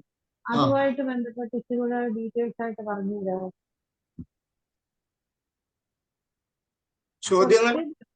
ക്വസ്റ്റ്യൻ ഇങ്ങനെ നമ്മളൊരു ക്വസ്റ്റ്യൻ നമ്മൾ അങ്ങോട്ട് ചോദിച്ചാൽ അത് തന്നെ പിന്നെ റിപ്പീറ്റ് ചെയ്തുകൊണ്ടിരിക്കുന്ന. അത് തന്നെ ഡിമെൻഷ്യയുടെ ആദ്യകാലത്ത് ചോദിക്കുന്നതാണ്. ആദ്യം സ്റ്റേറ്റ്മെന്റ്സ് ആണ്, ചോദ്യമല്ല. എന്തെങ്കിലും പറഞ്ഞോണ്ടിരിക്കും. ഇപ്പൊ മഴ പെയ്യുന്നതാണ്, ഇന്ന് മഴ പെയ്യും കേട്ടോ വൈകുന്നേരം, ഇന്ന് മഴ പെയ്യും കേട്ടോ വൈകുന്നേരം, ഇങ്ങനെ അത് പറഞ്ഞോണ്ടിരിക്കും. അത് കഴിഞ്ഞ് സെക്കൻഡ് സ്റ്റേജിലേക്കാണ് ക്വസ്റ്റ്യൻസ് ആണ്. ആദ്യം സ്റ്റേറ്റ്മെന്റ്, പിന്നെ ക്വസ്റ്റ്യൻസ്, പിന്നെയാണ് ഈ ഇന്റലക്ച്വൽ ലെവലിലുള്ള വ്യത്യാസങ്ങൾ കണ്ടുപോകണം. അല്ല അൽഷിമേർ. ഓക്കെ. അപ്പോ ഇനി സംശയങ്ങളൊന്നും ഇല്ല. സാറിന് ഹോമിയോപ്പതിയുമായിട്ട് ബന്ധപ്പെട്ട കാര്യങ്ങൾ പറയാം. അത് നമ്മളിപ്പോ നോമൻക്ലേച്ചർ ഒന്നും കൊടുത്തില്ലെങ്കിൽ സിംറ്റമാറ്റിക് ആയിട്ട് നമ്മൾ കാര്യമായിട്ട് കേസ് എടുത്ത് പ്രാക്ടീസ് ചെയ്ത് കഴിഞ്ഞാൽ നല്ല റിസൾട്ട് കിട്ടുന്നതാണ്. അൽഷിമേർ ഒഴിച്ച് ബാക്കിയെല്ലാം. പിന്നെ നമ്മുടെ ജീവിത ശൈലി ഒന്ന് അഡ്ജസ്റ്റ് ചെയ്ത് പോസിറ്റീവായിട്ട് ചിന്തിക്കുകയും ആ രീതിയിൽ പറഞ്ഞ പോലെ യോഗ, മെഡിറ്റേഷൻ ഇതെല്ലാം അഭ്യസിക്കുകയോ പ്രാക്ടീസ് ചെയ്യുകയൊക്കെ ചെയ്ത് കഴിഞ്ഞാൽ ഇതിൽ നിന്നെല്ലാം സുഖമായിട്ട് രക്ഷപ്പെടാം. എന്ന് പറഞ്ഞ പോലെ തന്നെ അൽഷിമേർ ആണെങ്കിൽ പോലും അതിന്റെ ആദ്യകാല സിംറ്റംസ്, ഈ സ്റ്റേറ്റ്മെന്റ്സ് ഒക്കെ നടത്തിക്കൊണ്ടിരിക്കുന്ന സമയത്ത് തന്നെ പിടികിട്ടുകയാണെങ്കിൽ നമുക്ക് അവിടെ വെച്ച് അത് നിർത്താനും പിന്നീട് അത് പുരോഗമിക്കാതെ നോക്കാനും പറ്റും. പാർക്കിൻസൺസ് ചോദിച്ചായിരുന്നു, ഇന്നലെ മറ്റേ ചോദിച്ചായിരുന്നു, ഇതിന്റെ ആദ്യകാല സിംറ്റം എന്താണ്? അങ്ങനെ ഒരു ചോദ്യം വന്നിരുന്നേ. പാർക്കിൻസോണിസത്തിന്റെ ആദ്യകാല സിംറ്റം. ഇപ്പൊ മറ്റൊരു ലക്ഷണവും കാണിക്കുന്നില്ല, ലോസ് ഓഫ് ബാലൻസ് ഒന്നും ഇല്ല എങ്കിൽ ഒരു 55-60 വയസ്സുള്ള 35 വയസ്സിൽ റിപ്പോർട്ട് ചെയ്തിട്ടുള്ള മെഡിക്കൽ ഹിസ്റ്ററിയിലുണ്ട് പാർക്കിൻസോണിസം. പക്ഷെ സാധാരണ 45-50 വയസ്സാകുമ്പോഴാണ് ഇതിന്റെ ആരംഭം തുടങ്ങുന്നത്. ചെറിയ ട്രെമറായിട്ടോ നോഡിങ് ഓഫ് ഹെഡ് ആയിട്ടോ തുടങ്ങുന്നത്. അപ്പൊ അതിന് മുമ്പത്തെ സിംറ്റം ഈ തല നേരെ ഇങ്ങനെ താടി നെഞ്ചിൽ മുട്ടത്തക്ക വിധത്തിൽ ഇങ്ങനെ കാണാനറിയില്ല. വെറുതെ ഇരിക്കുമ്പോഴും അയാള് ഏകാന്തതയിൽ നിൽക്കുമ്പോഴും ഇങ്ങനെ തല ഒടിച്ചു വെക്കും. ആദ്യ സിംറ്റം അതാണ് പാർക്കിൻസോൺസ്. മനസ്സിലായോ? മറ്റ് സിംറ്റംസ് ഒന്നും ഉണ്ടാകില്ല. അപ്പൊ അങ്ങനെ എവിടെയെങ്കിലും കാണുകയാണെങ്കിൽ അത് പാർക്കിൻസോൺസത്തിന്റെ ആദ്യ സിംറ്റം. പിന്നെന്താണ് ചോദിച്ചത്? പാർക്കിൻസോൺസ് പാർക്കിൻസൺസ് അത് ഈ മറ്റേ ഈ കൊറിയ പോലെ ഈ വിറയിലൊക്കെ ആയിക്കഴിഞ്ഞ അത് പല സൈസ് ഉണ്ട്. നോഡിങ് ഓഫ് ഹെഡ് ഉണ്ട്, ഇങ്ങനെ സൈഡ് വൈസ് ഉണ്ട്, മുമ്പോട്ടും പുറകോട്ടും ഉണ്ട്.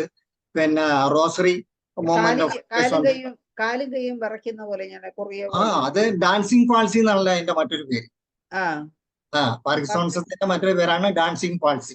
അത് തന്നെ, ഡാൻസിങ് പാൾസി ഒരു ഇന്റർവെല്ലില് ഇച്ചിരിയേറെ നിന്നിട്ട് സ്റ്റാർട്ട് ചെയ്യുമ്പോഴൊക്കെ ചിലപ്പോ അങ്ങനെ ഭയങ്കര ആയിപ്പോ. കാരണം അയാളുടെ വോളണ്ടറി മസിൽസ് എല്ലാം അയാൾക്ക് കൺട്രോൾ ചെയ്യാൻ പറ്റുന്നില്ല. അത് ഇൻവോളണ്ടറി ആയിട്ട് അതിന്റെ പരിപാടികൾ നടത്തിക്കൊണ്ടിരിക്കും. പക്ഷെ അത് ഇത്രയും വർഷങ്ങൾ സ്പാസം ഡെവലപ്പ് ചെയ്യുന്നതിന് മുമ്പാണെങ്കിൽ അയാളുടെ ട്രെമർ, ഈ കൊറിയ ഇല്ല അയാളുടെ വിൽ പവർ കൊണ്ട് നിയന്ത്രിക്കാൻ പറ്റും.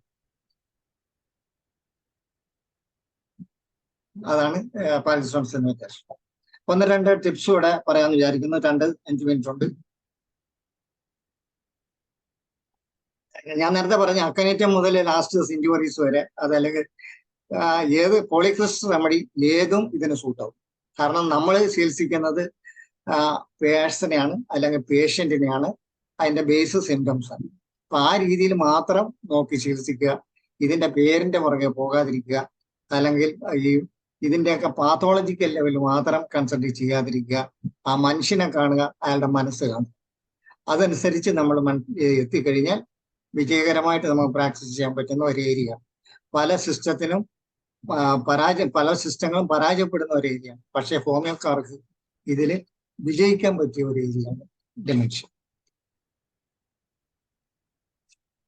ഉദ്ദേശിക്കുന്നത് ഒന്ന് അലുമിന.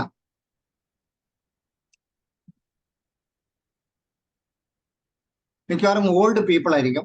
അത് പ്രീ സെനൈലിറ്റി, വളരെ പ്രീമച്ചുർ ആയിരിക്കും. ഇപ്പൊ ഒരു 50 വയസ്സുള്ള ഒരാളെ നോക്കിക്കഴിഞ്ഞാൽ 65-70 വയസ്സ് തോന്നിക്കും. അയാളുടെ ജരാനരകളും ചുളിവുകളെല്ലാം നേരത്തെ പ്രത്യക്ഷപ്പെടും. അത് ടിപ്പിക്കൽ അലുമിനിയം. പിന്നെ അയാളുടെ മെന്റൽ ആൻഡ് ഫിസിക്കൽ വീക്ക്നെസ് എടുത്ത് പറയുന്ന അല്ലെങ്കിൽ എക്സ്പ്രസീവ് ആയിട്ട് mental and physical weakness aluminium പേഷ്യന്റിൽ നമുക്ക് ദർശിക്കാൻ പറ്റും. പിന്നെ അയാളുടെ നടത്തം staggering. Then paralytic state of muscles. പാരാലൈസിസും പാരാലിറ്റിക്കും നമ്മൾ പാരാലൈസിസും ഉദ്ദേശിക്കുന്നത് അതിന്റെ ശക്തി അല്ലെങ്കിൽ കൺട്രോള് നഷ്ടപ്പെടുക. ആ നഷ്ടപ്പെടുന്ന അത് തന്നെയാണ് പാരലിസിസ്. പക്ഷെ പൂർണ്ണമായിട്ടും പാരാലൈസിസ് ആകാത്ത അവസ്ഥയ്ക്കാണ് പാരാലിറ്റിക് കണ്ടീഷൻ എന്ന് പറയുന്നത്. അത് പ്രോഗ്രസീവ് ആകുമ്പോൾ അല്ലെങ്കിൽ പ്രോഗ്രസിന്റെ ആകുമ്പോൾ അത് പാരാലൈസിസിലേക്ക് എത്തും. That is paralytic. പലപ്പോഴും ഇത് മെഡിസിനിലും അതല്ലെങ്കിൽ മെട്രിയ മെഡിക്കയിലും നമുക്ക് പാരാലിറ്റിക്കും പാരാലൈസിസും കാണാവുന്നതാണ്. ഇത് തമ്മിൽ ഇങ്ങനെ ഒരു ചെറിയ വ്യത്യാസം കൂടി ഉണ്ടെന്ന് മനസ്സിലാക്കിയിരിക്കുന്നത് നന്നായിരിക്കും. ദെൻ അയാളുടെ സ്പിരിറ്റ് കുറയും, ലോ സ്പിരിറ്റ് ആവും അയാളുടെ. കാരണം അയാളുടെ കോൺഫിഡൻസ് ലെവല് കുറഞ്ഞു വരുന്നത് കൊണ്ടാണ് ലോ സ്പിരിറ്റ് ആയി പോകുന്നത്.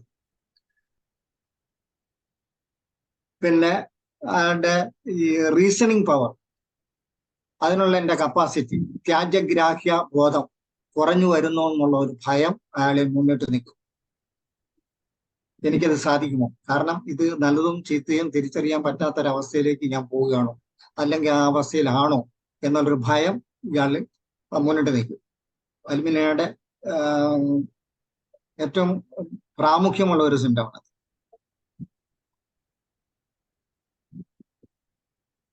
അതുപോലെ തന്നെ മൂഡ് ചിലപ്പം വേരിയേഷൻ ഉണ്ടാവും. ഹാപ്പി മൂഡിൽ നിന്ന് അല്ലെങ്കിൽ ഗേയിൽ നിന്ന് സോറോയിലേക്ക് പെട്ടെന്ന് പോകുന്ന ഒരു അവസ്ഥ ഉണ്ടാകും. കൺഫ്യൂഷൻ ഉണ്ട്. പിന്നെ കുറച്ചുകൂടെ അഡ്വാൻസ് ചെയ്യുമ്പോൾ അയാളുടെ പേഴ്സണൽ ഐഡന്റിറ്റി നഷ്ടപ്പെടുന്നു. സ്വന്തം പേര് പോലും മറന്നു പോകുന്ന ഒരവസ്ഥയിലേക്ക് എത്തുന്നു. ഇതിന് പൊട്ടൻസി ഏതാ ഉപയോഗിക്കുന്നത് മെഡിസിൻ? അത് ഇത് വളരെ ഡീപ്പ് ആക്ടിങ് ആണ്. അതുകൊണ്ട് തന്നെ ഞാൻ ഒരു 2 ഒരു ഡോസ് കൊടുത്ത് പ്ലെന്റി ഓഫ് പ്ലാസിബ കൊടുത്ത് വിടുകയാണ് ഇപ്പൊ. വളരെ ലോങ് ആക്ടിങ് ആണ്. റിസൾട്ട് കിട്ടാനും താമസവും. അതുകൊണ്ട് തന്നെ 1 മാസം 2 മാസത്തേക്ക് മരുന്ന് കൊടുത്ത് വിടുകയാണ് ഇപ്പൊ. വേറെ മറ്റെന്തെങ്കിലും ഉണ്ടെങ്കിൽ എൻ്റെ അടുത്ത് വരിക, അല്ലെങ്കിൽ പനിയോ ജലദോഷം ഉണ്ടെങ്കിൽ ലോ പൊട്ടൻഷ്യൽ മരുന്ന് കൊടുക്കാറുണ്ട്.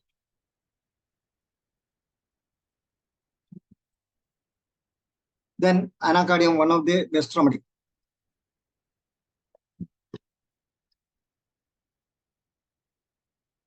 ഇവിടെ സെൻസ് എല്ലാം വീക്കാകുക.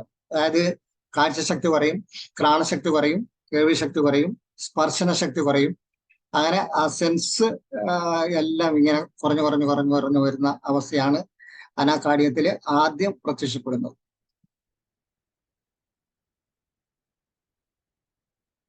ആ ഒരു അവസ്ഥയിൽ വന്നു കഴിയുമ്പോൾ ഈ പേഷ്യന്റെ കോൺഫിഡൻസ് ലെവൽ കുറയും, മെലങ്കോളിയിലേക്ക് പോകുന്നു. അവിടുന്ന് വീണ്ടും അത് ഡിപ്രഷനിലേക്ക് പോകുന്നു.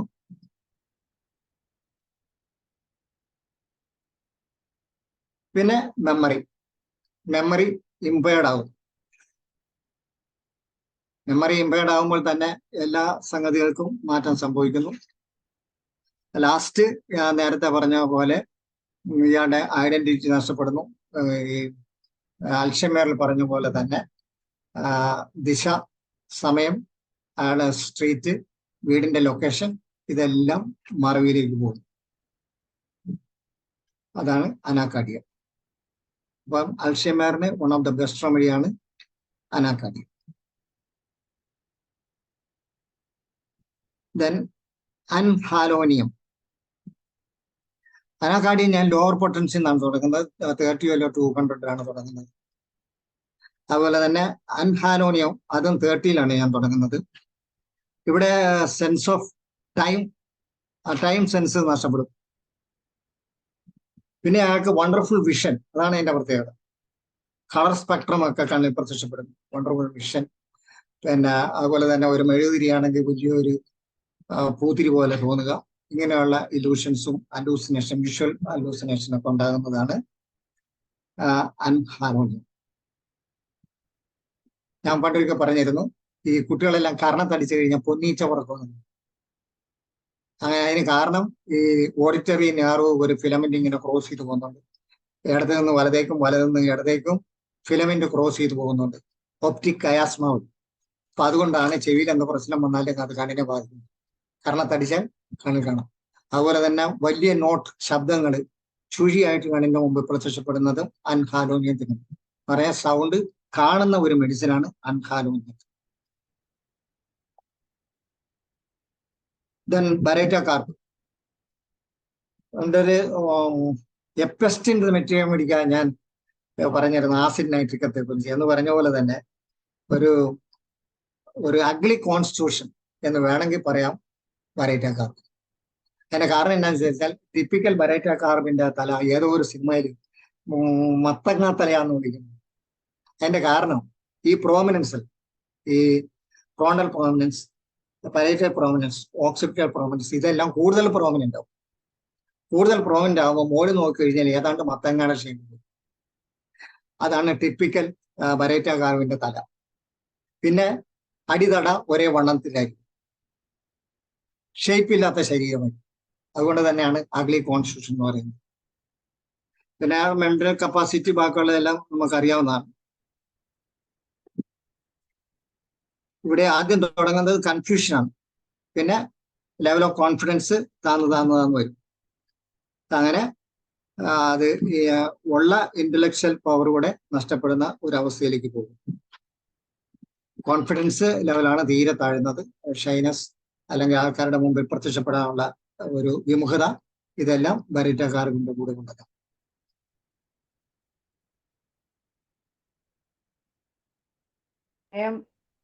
ഏതാണ്ട് വാസ്കുലർ ഡിമെൻഷ്യക്ക് ഏറ്റവും സൂട്ടബിൾ ആയിട്ട് വരുന്നത് ബരീറ്റ കാർവാണെന്ന് തോന്നുന്നു.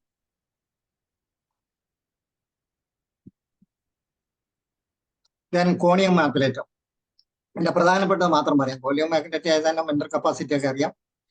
കാരണം സമൂഹത്തിൽ പ്രത്യക്ഷപ്പെടാൻ വിമുഖത കാട്ടുന്ന ഒരാളാണ് കോണിയം. അതേപോലെ തന്നെ എന്നാൽ ഫിയർ ഉണ്ട്. സമൂഹത്തിൽ പ്രത്യക്ഷപ്പെടുന്നില്ലെങ്കിലും ആൾക്കാരുടെ സാമീപ്യം, അതല്ലെങ്കിൽ വീട്ടുകാരുടെ അതല്ലെങ്കിൽ മക്കളുടെ സാമീപ്യം അടുത്ത മുറിയിലെങ്കിലും ഉണ്ടായിരിക്കണം. അവരുടെ ശബ്ദം കേട്ടുകൊണ്ടിരിക്കും. അത് ഇയാളുടെ കോൺഫിഡൻസ് ലെവൽ കുറയുന്നതുകൊണ്ട് ഫിയർ മുന്നിട്ട് നിൽക്കുന്നുണ്ട്. സോളിറ്റ്യൂഡ്, ഫിയർ ഓഫ് സോളിറ്റ്യൂഡ്, അത് ഇതിന്റെ പ്രകടനമാണ്. ഇങ്ങനെ ആളിന്റെ സാമീപ്യം വേണമെന്ന് ആഗ്രഹം. പിന്നെ മറ്റൊന്ന്, രാത്രി മുഴുവൻ ഇയാള് ഓരോരുത്തരുടെ പേര് പറഞ്ഞു വിളിച്ചോണ്ടിരിക്കും. മൂത്തമ്മന്റെ പേര്, അത് വിളി കേട്ടാലും കേട്ടില്ലെങ്കിലും വിളിക്കും. എൻ്റെ ഇളയ ആളുടെ പേര്, അല്ലെങ്കിൽ ഭാര്യയുടെ പേര്, അല്ലെങ്കിൽ മരുമക്കളുടെ പേര്, ഇങ്ങനെ വെളുക്കുന്നവരെ പേര് ചൊല്ലി വിളിച്ചോണ്ടിരിക്കും. ടിപ്പിക്കൽ. സമയം ഏകദേശം കഴിഞ്ഞ്. സാരമില്ല, 2 എണ്ണം കൂടി. സാറേ നമുക്ക് 2ാം ഭാഗം വെക്കാം സാറേ, അത്ര ഇൻട്രസ്റ്റിംഗ് ആണ്. ആർക്ക് സംശയങ്ങളും ചോദിക്കാൻ പറ്റിയില്ല. ഇനിയായിരിക്കും ചിലപ്പോ എല്ലാവരും സംശയം 2ാം ഭാഗം കൂടി വെക്കാം നമുക്ക്. വെക്കാം. അപ്പൊ വിശദമായിട്ട് ഇനി എന്തെങ്കിലും ഇതിൽ വിട്ടുപോയിട്ടുണ്ടെങ്കിൽ അതിലോ കൂട്ടിച്ചേർക്കലുണ്ടെങ്കിൽ അതോ മെഡിസിൻ ഭാഗമൊക്കെ ഒന്നുകൂടെ സാറിന് ഡീറ്റെയിൽ ആയിട്ട് മെറ്റീരിയൽ പറയാൻ പറ്റും എന്നാലും. ഓക്കെ. അപ്പൊ ഇന്നത്തെ ക്ലാസ് നമുക്ക് ഏകദേശം ഇവിടെ കൊണ്ട് വൈൻഡപ്പ് ചെയ്യാം എന്നാണ് വിചാരിക്കുന്നത്. എന്തായാലും നല്ല ക്ലാസ് എടുത്ത സാറിന് നന്ദി പ്രകടിപ്പിക്കുന്നതിന് വേണ്ടി ഞാൻ ഡോക്ടർ ലതാ മനോഹരൻ മാഡത്തിനെ വിളിക്കുന്നു.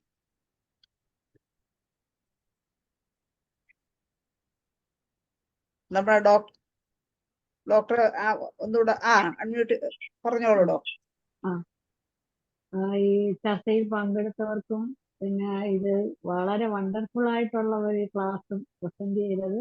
അത് കുറച്ചുകൂടെ കൂടുതൽ ഡീറ്റെയിൽസ് ആയിട്ട് അറിയണമെന്നുണ്ട്. ഡിമെൻഷ്യയുടെ പല സെക്ഷനായിട്ട് ഡോക്ടർ പറഞ്ഞു. ആ പറഞ്ഞത് എല്ലാത്തിനും റിലേറ്റ് ചെയ്യുന്ന മെഡിസിൻസ് കൂടെ നമുക്ക് ചർച്ച ചെയ്തതിന് ഡോക്ടറെ കിട്ടിയാൽ എല്ലാവർക്കും വളരെ സന്തോഷമായിട്ട് കൂടുതൽ കേസ് നോക്കാനായിട്ട് എളുപ്പമായിരിക്കും. അത് IFPHന്റെ പേരിലും പങ്കെടുത്ത എല്ലാവരുടെയും പേരിലും നന്ദി, നമസ്കാരം. Thank you. ഓക്കെ, നന്ദി ഡോക്ടർ ലതാ മനോഹരൻ. എന്തായാലും സാറിന്റെ ക്ലാസ് സാറ് സമയബന്ധിതമായിട്ട് 5 മിനിറ്റ് 10 മിനിറ്റൊക്കെ മുമ്പേ വൈൻഡപ്പ് ചെയ്യുകയും സംശയങ്ങളൊക്കെ ചോദിക്കാൻ നമുക്ക് സമയം കിട്ടിയൊക്കെ ചെയ്യുന്നതാണ്. ഇതിപ്പോ ഒരു വാസ്റ്റ് സബ്ജക്റ്റ് ആണെന്ന് തോന്നുന്നു. ഡിമെൻഷ്യ എത്ര പെട്ടെന്ന് പറഞ്ഞ് ഒതുക്കി നിർത്താനൊന്നും പറ്റുന്നതല്ല. കുറെ കാര്യങ്ങൾ അതിൽ ഇങ്ങനെ പറയാനും വലിയൊരു സബ്ജക്റ്റാണ്. മെഡിസിൻ ഭാഗം കൂടെ പറഞ്ഞാൽ ഒത്തിരി ഉണ്ട്. അതുകൊണ്ടാണ് ഇന്ന് അങ്ങനെ സംഭവിച്ചത്. എന്തായാലും സാറിന്റെ ഒരു സെഷനും കൂടെ സാറിന്റെ സൗകര്യം അനുസരിച്ച് നമുക്ക് വെക്കാം. അപ്പൊ ഇന്നത്തെ വളരെ നല്ലൊരു ക്ലാസ് എടുത്ത സാറിന് ഒരിക്കൽ കൂടി നന്ദി പറഞ്ഞുകൊണ്ടും ഇന്ന് സൂം പ്ലാറ്റ്ഫോമിലുള്ള എല്ലാവർക്കും നന്ദി പറഞ്ഞുകൊണ്ടും എല്ലാവർക്കും ശുഭരാത്രി നേർന്നുകൊണ്ടും മലയാള സെഷൻ ഇന്ന് 1346-ാം സെഷനായിരുന്നു. 47 ആണ് തുടക്കത്തിൽ പറഞ്ഞത്. എല്ലാവർക്കും ശുഭരാത്രി നേർന്നുകൊണ്ട് ഇന്നത്തെ സെഷൻ വൈൻഡപ്പ് ചെയ്യുന്നു. നന്ദി.